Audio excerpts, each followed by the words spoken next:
అల్లూరు జిల్లాలో free zone అంశం అగ్గిరాజేసింది. Speaker Ayyanna Patrudu చేసిన ప్రతిపాదనపై ఆదివాసీ సంఘాలు భగ్గుమంటున్నాయి. ఈ నెల 12న మన్యం బంద్కు పిలుపునిచ్చాయి. పర్యాటక ప్రాంతాల అభివృద్ధి పేరుతో అడవి బిడ్డల హక్కులు కాలరాస్తే తిరుగుబాటు చేస్తామని హెచ్చరిస్తోంది. అల్లూరు సీతారామరాజు జిల్లాలోని అటవీ ప్రాంతం ప్రకృతి రమణీయతకు మారుపేరు. అరకు, లంబసింగి, పాడేరు లాంటి ప్రాంతాలకు వేల సంఖ్యలో టూరిస్టులు వస్తూ ఉంటారు. తెలుగు రాష్ట్రాలతో పాటు దేశంలోని వివిధ ప్రాంతాల నుంచి వచ్చేవారి సంఖ్య ఏటికేడాది పెరుగుతూ వస్తోంది. అయితే సందర్శకుల సంఖ్య పెరుగుతున్నా ఆశించిన స్థాయిలో అభివృద్ధి జరగటం లేదు. ప్రైవేట్ భాగస్వామ్యం లేకపోవడమే దీనికి కారణంగా చెబుతున్నారు. ఇక ఈ పరిస్థితులు మారాలంటే ప్రైవేట్ భాగస్వామ్యం అనివార్యమన్నారు స్పీకర్ అయ్యన్న పాత్రుడు.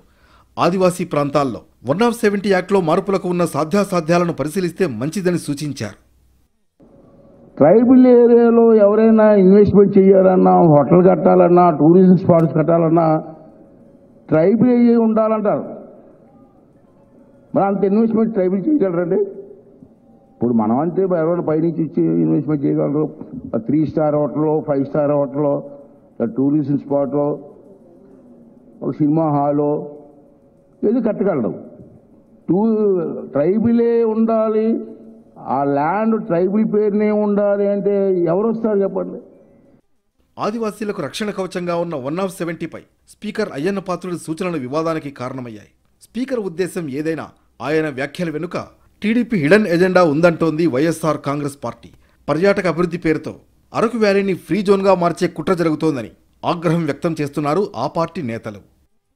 గిరిజన ఆర్థిక వ్యవస్థ బాగుపడే విధంగా చట్టాలు సవరణ చేయండి, కానీ 170 చట్టం జోలికి వెళ్తే ఆదివాసీ బిడ్డల యొక్క ఆగ్రహాన్ని చవిచూడవలసి వస్తుందని ఈ ప్రభుత్వాన్ని ఒక రకంగా హెచ్చరించే పరిస్థితి అయితే వస్తుంది.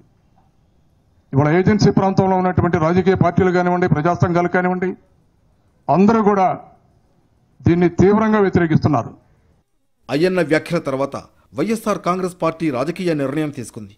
గిరిజనుల హక్కులకు నష్టం చేకూర్చే ఎలాంటి చర్యలనైనా తిప్పికొట్టాలని క్యాడర్కు నిర్దేశించింది. ఈ నేపథ్యంలోనే అరకు చలి ఉత్సవంను బహిష్కరించారు ఎమ్మెల్యేలు. అయ్యన్న వ్యాఖ్యలు ఆదివాసీ ప్రాంతంలో వ్యతిరేకతకు కారణమయ్యాయి. దీంతో ఈ నెల 12న ఏజెన్సీ బంద్కు గిరిజన సంఘాలు పిలుపు